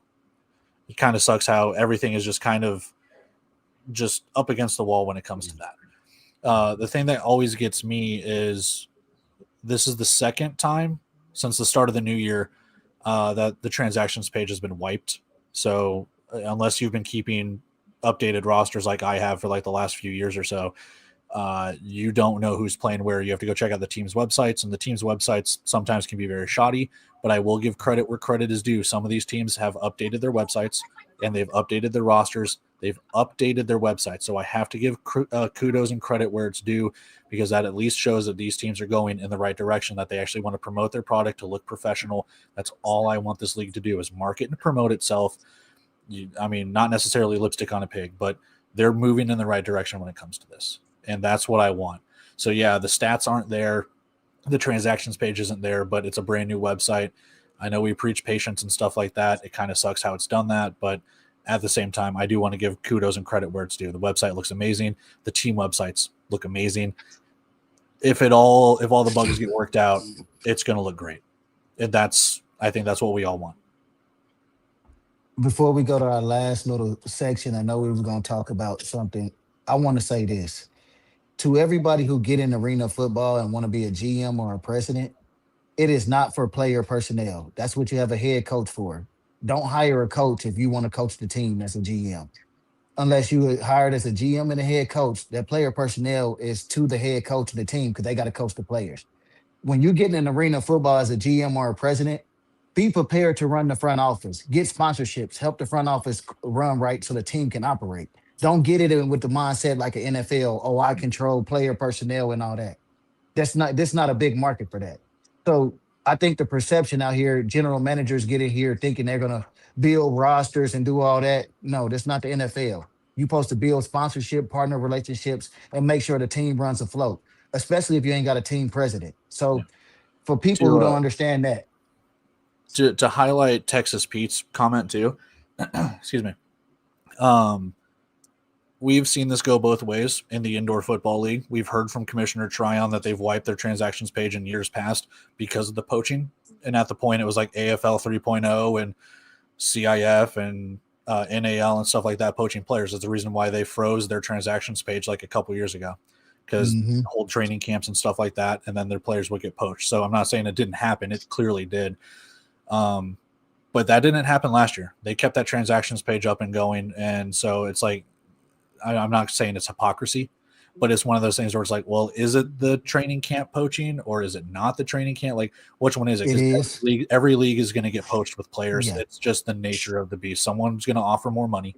Someone's going to offer you a starting spot. Someone's going to offer you more of a local, depending on where your local ties are, someone's going to do that. So again, not to say that they wipe the transactions page. It could be that, training camp is a week away for Green Bay, Fishers, Quad City, and Vegas, because the season starts in a couple weeks. So Not even that. We don't know. NAL always did it the last 2 years. They don't put their transactions up until week 1. So the whole offseason transactions is off because of poaching. It happens all the time. And coaches, just because you sign a player, unless he report to training camp, that's not your player if he signs somewhere else. Yeah. Don't get mad. Yeah. So like I said, to credit Coach Davis, it's one of those things where we've heard it from the commissioner saying, hey, they're poaching players and stuff. So it's like, okay, let's take his word for it. But then it didn't happen last season. So it's like concrete versus non-concrete. Again, like I said, players are going to get poached regardless. It's happening. It's been happening. You just got, if you are good at recruiting, if you are good at getting players on your side, you've got a chance. So yeah, Coach B, I don't know how our boy Ben McCoy is staying up at night with the IFL website down. But nah. Hey, I saw a question in there. It said, should GMs have sales background? Of course. Absolutely. That's what in arena football, that's what GMs do. They sell. They go get sponsorships and partnerships. It helped the front office bring in dollars to obtain a team. They're not there to build a roster. They're not there for player development. That's the coach's job. That's what you hire a coach for.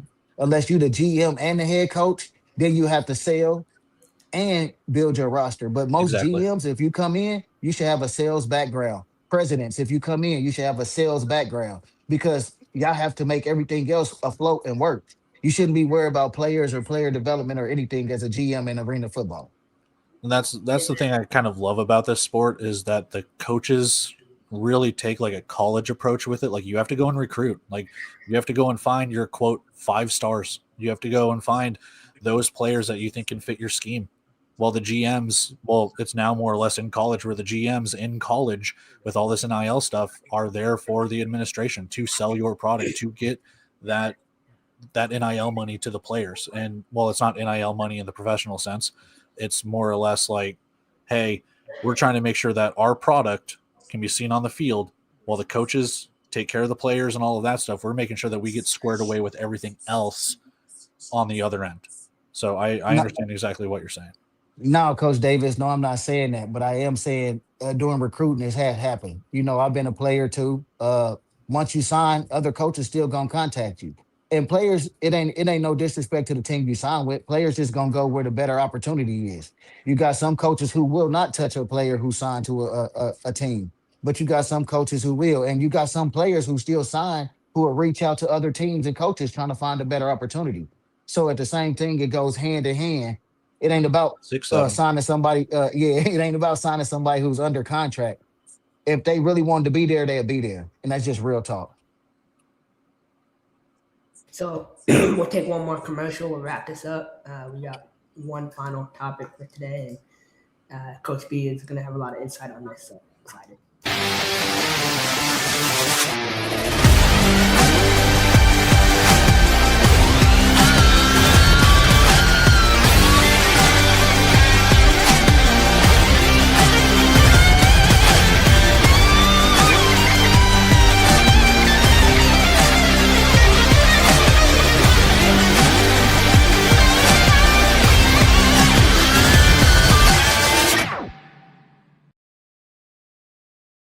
So, 2 things. Cody, we'll start with you and Coach B. So, big news out of Jacksonville.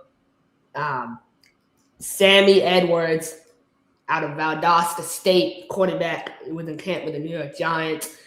Previously, this past season, was an assistant running back analyst down at Western Kentucky. He's coming out of semi-retirement, and he's going to be joining the Jacksonville Sharks to go ahead and compete with James Cahoon. What do you think about this move, Cody? No, it's not just James Cahoon. Blaine Espinosa is down there too. Put some respect on his name. Yeah. But we'll see. But yeah, We'll see. Like I said, the way that I kind of see Jacksonville is I don't want to label the quarterback as game manager because I think that label gets tossed around too much. But like I said, if you have Jimmy Robinson being the focal point of your offense and you've got good wide receivers in Karan Ashley and Lil Patron and Markel Wade and whoever ends up being the guys, you kind of just have to be that game manager. I like Cahoon. I have not seen enough of Sammy to make an opinion. If he beats out Cahoon, then that will kind of raise my eyebrows a little bit just based on what I've seen last season. But at the same time, it's kind of what Coach B said just a minute ago. Like, you want guys to be able to push each other. You want to bring guys into camp that can push each other, and you want the best of the best. If Sammy can provide that, great. If Blaine Espinoza can provide that, great. If James Cahoon can provide that, great. That just means that Jacksonville's on the up and up, and they'll be over 4.5 wins like Krish is predicting.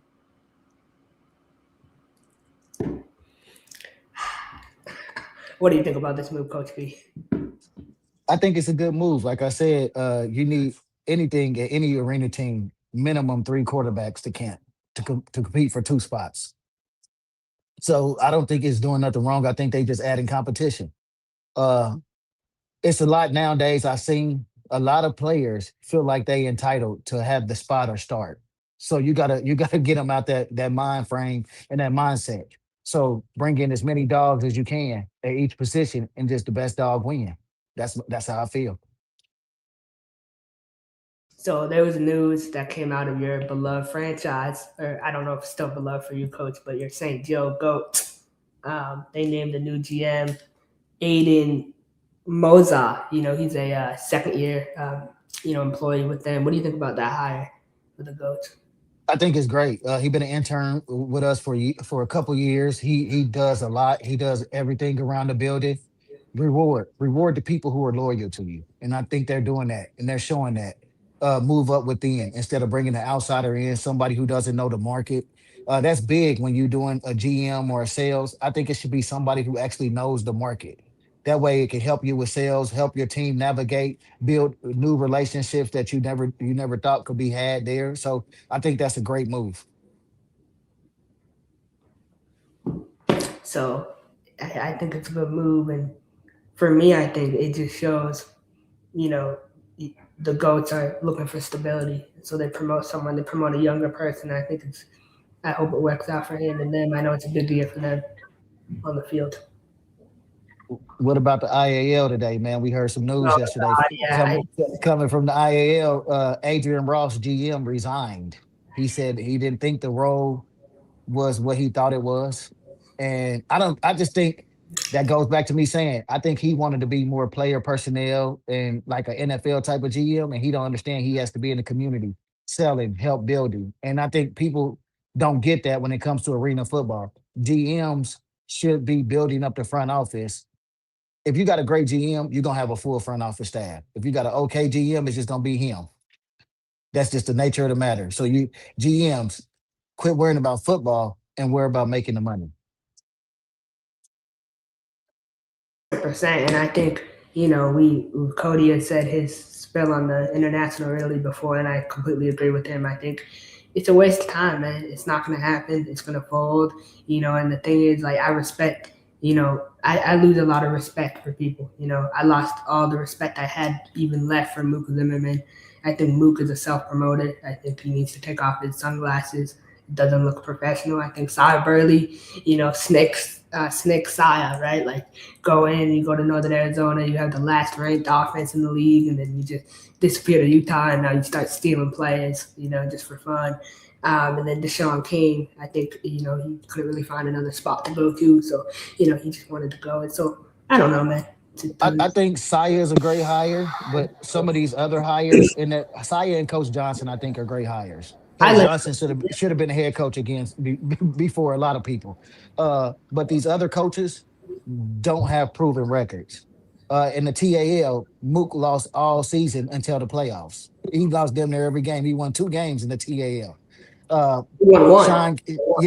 Sean King, he hasn't had a winning record as a coach since the last 2 stops he's been as a head coach. So how are they vetting these coaches and getting these guys in there? Is it about who you know or what you know? And that's another thing. I hate that we keep recycling the same coaches. It's a lot of new young coaches that need chances. I know you owners feel comfortable with these old names and old coaches in these leagues. Start looking. It's players who develop. It's players with same drive as these old coaches. Give them a chance. It ain't all about recycle. I see everybody got a list of the same coaches. If we keep recycling the same coaches, how is the game going to evolve? Okay, I'm going to give you an insightful question to wrap this up. If you guys had to pick, like, say, give me like 30 names, 3 to 4 guys in the IFL that you believe could be head coaches next year in 2027, who would it be? Cody, I'll start with you. You say 3 to 4? Yeah. Well, we've already gotten kind of confirmation that there's going to be 2 expansion teams from Strictly Business. So you're going to have to fill 2 expansion team head coaching spots. Does he follow in his dad's footsteps? Do you go out and get Peyton Riggs from Arizona? That is a huge wild card for me. I would love to see that. At least 2. Okay, Coach Davis, I see what you're doing. I have it on good authority from Kathy Trinkler on Strictly Business that there were 2 already signed and sealed.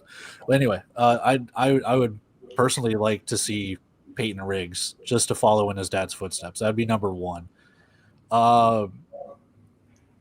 God, number 2, I don't know if they're ready for it or not, but you've seen what I mean. Curtis Chin's been a head coach before, but that's a retread. I'm trying to think of someone who hasn't been a head coach before. But I don't think Chin was given a fair shot. I think he deserves a fair shot as a head coach. To each their own. I mean, I understand where you're coming from with it, so I get it. Ownership and some murky gray areas with that. And I want to point out, Chin won 9 games in his first year in Tucson. Right. Billy Mack won 8 games in 2 years. That's a right. deep. But like I said, you can go through, Billy Back, Curtis Chin, Adam Shackelford, names these names that have been head coaches before, but I'm like these, like Coach B said, these are retreads. I'm trying to think of coaches that haven't been a head coach before. If we're talking young guys, even then, I wouldn't recycle some of the old coaches. I mean, do you go and see if you can get a head coach with the offensive coordinator from Green Bay? It's escaping me. Bernhardt.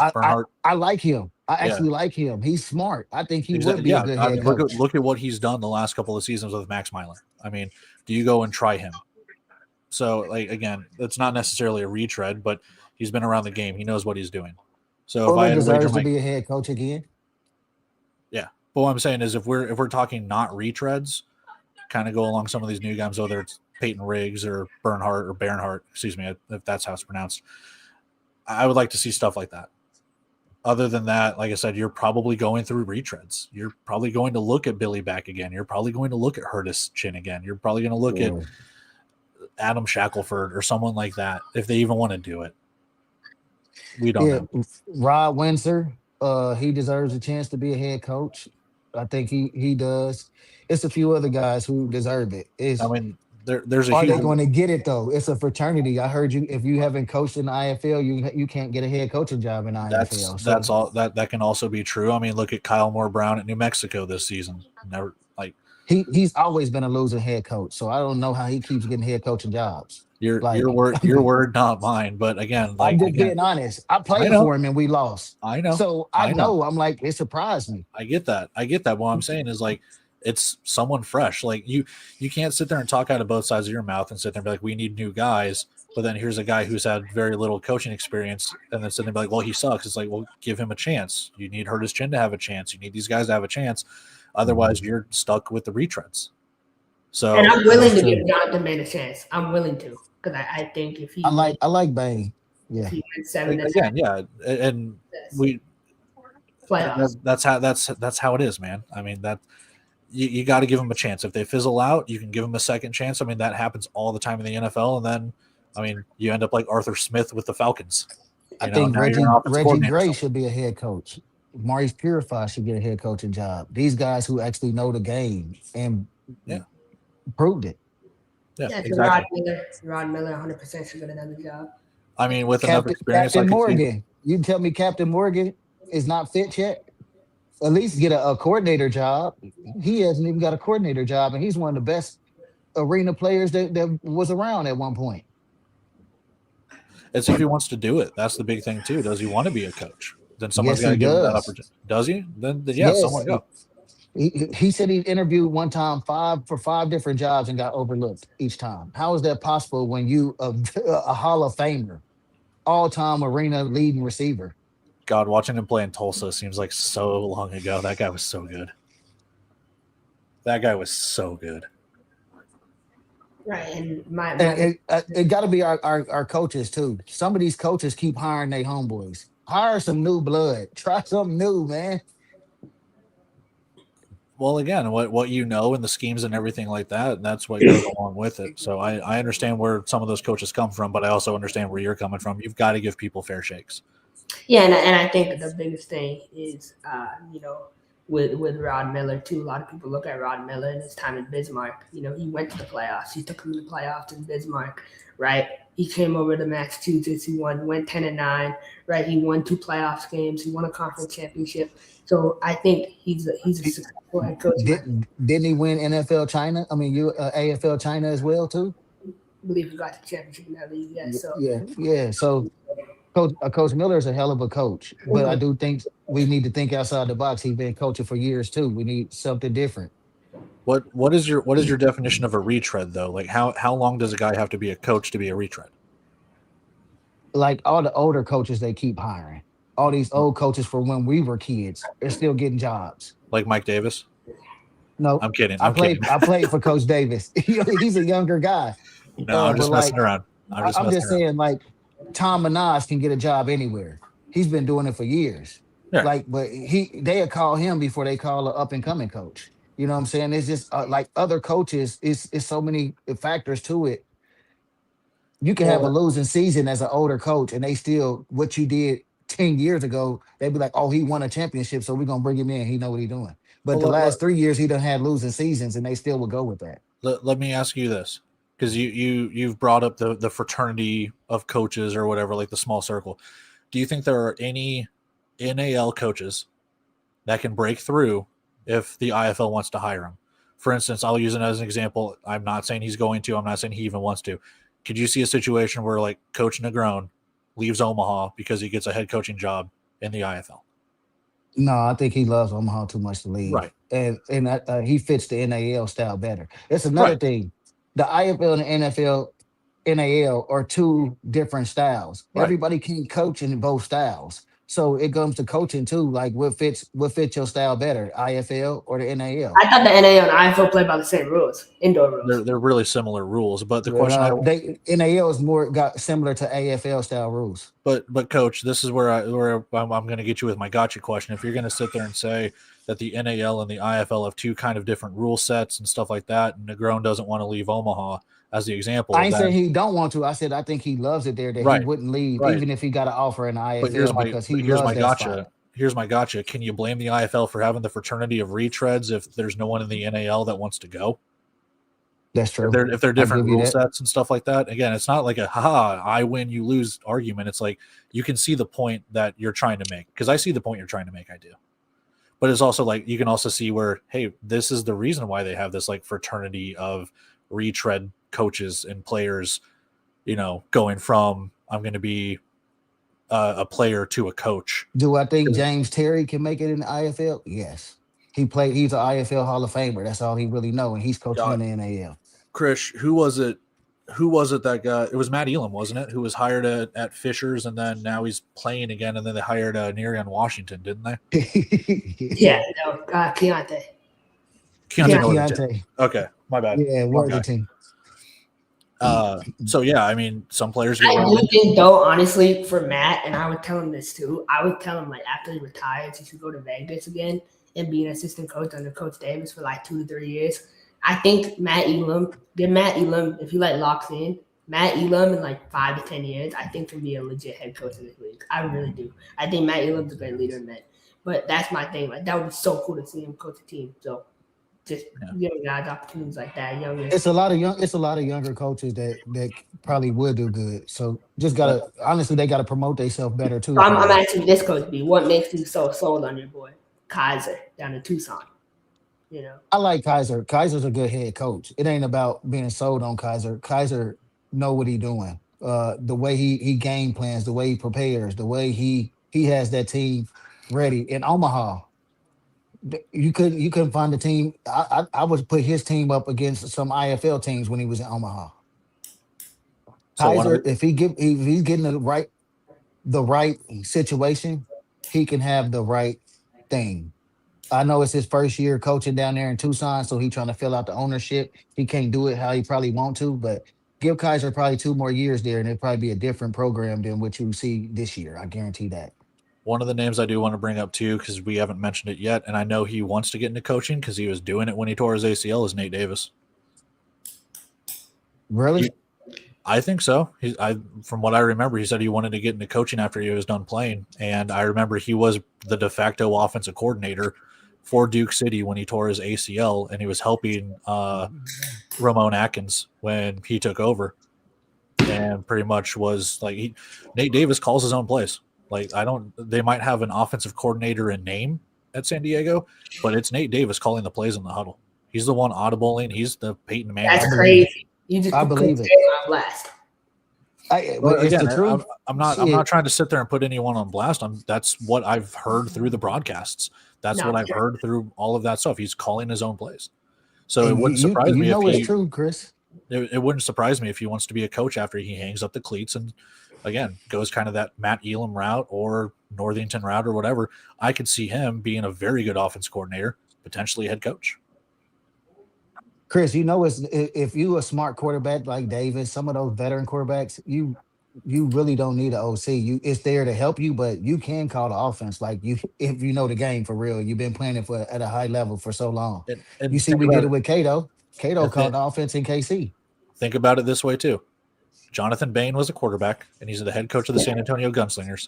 You're telling me that Nate Davis can't do that? I'm not trying to sit there and say that Davis is better than Bain or Bain's better than Davis, but at the same time, like if Jonathan Bain can prove his salt, I think Nate Davis has a great argument to be in the coaching ranks. I do. Yep. If Jonathan Bain make the playoffs in San Antonio, and I know they're spending money at certain positions, and that's just a fact. Even if they make the playoffs, for me, like that would be a big. That's a compliment. Accomplishment. First year to go to that's an accomplishment in the West. Yeah. Well, it's also they went through because they had Rod Miller as their defensive coordinator, and now they signed is it Michael or Malcolm Goins? Malcolm Goins. Yeah. So it's like to pretty much have another defensive coordinator after you've revamped the defense and the offense and the entire coaching staff from last year, from Manos getting let go to Fullard, and now you're going with Bain and the roster or the coaching turnover to what they have now. If they can make the playoffs, it's a huge success. Oh, and I want to add one more thing, Cody, and I really like this convo is that Malcolm Goins is a first-year play caller. Jonathan Bain is a first-year play caller. If they mess around and go to the playoffs, oh man. But Bain took a chance on Young with with Williams as the D-line coach. He took his staff is young. He believed in guys he played with or played against, and he's trying to get him a shot. Yeah. We'll see how it goes. Because like I said, I'm excited. Tucson and San Antonio to me, and to a lesser extent, Northern Arizona, those are all wild cards. I think there's 3 spots lined up in the West that are already spoken for. New Mexico can struggle. I think they can win some games, but I think those other 3 teams that they have a chance to get that 4th playoff spot. It'll be very interesting to see. I have one more question for you guys. Go for it. So Coach Davis from our guy, and I looked this up a couple weeks ago. I meant to say it. Coach Davis all time is 79 and 75 in this league. He won a championship. If he wins 80 games, does he automatically qualify? So if he wins week 1, is he a Hall of Famer in your eyes? Is he a Hall of Fame coach in the NFL? Coach Davis? Yes. He's a Hall of Famer regardless right now. That's not to stroke his ego or anything, but to take the Nebraska Danger to 3 straight title games. Yeah, he didn't win them. To take Vegas to a championship, to do everything that he's done to build a team from scratch from Vegas to turn them to what they are. Again, before the Danger, the teams he had before the Danger, what he did with those teams. Yeah, I mean the dude's a Hall of Famer already. If he retired today, he'd be in. Especially if 40 games with 2 different programs is so impressive. Like how many coaches Can you I name can't it? say it's no other coach who sent more players up to higher levels than him. Sure. So that speaks Dude, for itself too. dude coached in the CFL too. I mean, that's not Mm-hmm. to that doesn't get him in the Hall of Fame, but again, it shows you the pedigree that he has. So, congrats to Krish on stroking Coach Davis's ego today. He'll probably be riding that high for a few hours.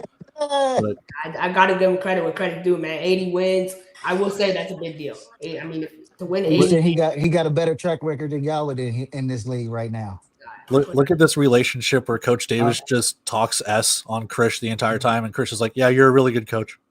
I mean, 80 wins in this league, man. I gotta say, like that's a big deal, and to do it week one against the team you just beat in the championship, that would feel extra good in my opinion.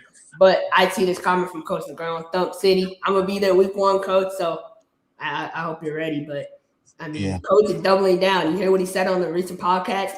He said we're gonna thump everyone, and I'm gonna win this championship. So it's big Hey, word. Coach B, you got my support, man. Go ahead and do your thing, Coach DeGrom. I'm expecting 9-1 or 10-0. That's what I'm expecting. So, yeah, no, that's all I really have today. I really enjoyed the show. I'm excited. We got training camp kicking off. Pueblo just kicked off.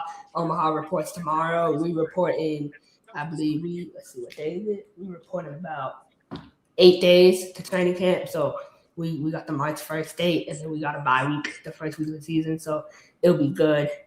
And then let's see, Odessa, you guys start a little bit later. Quad City starts soon. Yeah, we start camp April 7th. Quad City starts February 28th. Yeah. Oh wow, that's this week. The four teams: Fishers, Quad City, Green Bay, and Vegas all start training camp 2 weeks before the season starts on the 14th. So you start early. Vegas is starting soon. They start next week, Tuesday, I believe. So it's exciting, man. I feel like this is the best time of year. Next week we'll have a game to talk about with Pueblo taking on Northern Colorado. So it's the Christmas time of year for me. I think this is going to be a really good season. It's a sprint. It's a sprint, not a marathon. So, in my opinion, but you guys have anything else or anything you want to wrap up with? Shout out to Odessa High School, man. Odessa coach, Permian in the West Texas area, man. Y'all tune into Odessa Drillers this year. It's gonna be fun, and to the Midland Frack Attack. We gonna put on a good show as independents and show y'all how the standard of the AIF supposed to be. What's Chris picks? What do you need for what? For the season? Or I could send you all those. He's got Dallas, Louisiana in the championship. Oh, I would leave the country if that happened. Like that would be bad. Why would you be mad, bro? No, They overcame adversity. That's a good thing, don't you think? no comment. He's got Oceanside, Minnesota in AF1. But That's it. We see y'all next week, man. I guess. you got anything, Cody? Any? I'm just gonna plug my stuff really quick. Yes. I got in the alley. Every year I do this. This will be my third year doing it.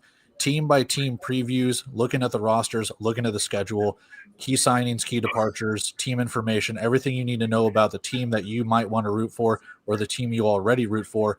Starting tomorrow with Arizona, and every single night there will be a different team. So Arizona, Fishers, Iowa, Green Bay. It goes alphabetically, and that's how we do it. So if you want to check those out, it'll be on In the Alley and my YouTube channel. And I'll be promoting it on the forums and Twitter, Facebook, all of that stuff too. So check all that stuff out. It'll be a fun, it'll be a fun time. And you can hate every single one of my opinions and I'll hate you back. But I'm just kidding. That's how we go about it. And we'll wrap it all up with playoff predictions a day or two before the season starts. And you go right into the Indoor Football League season.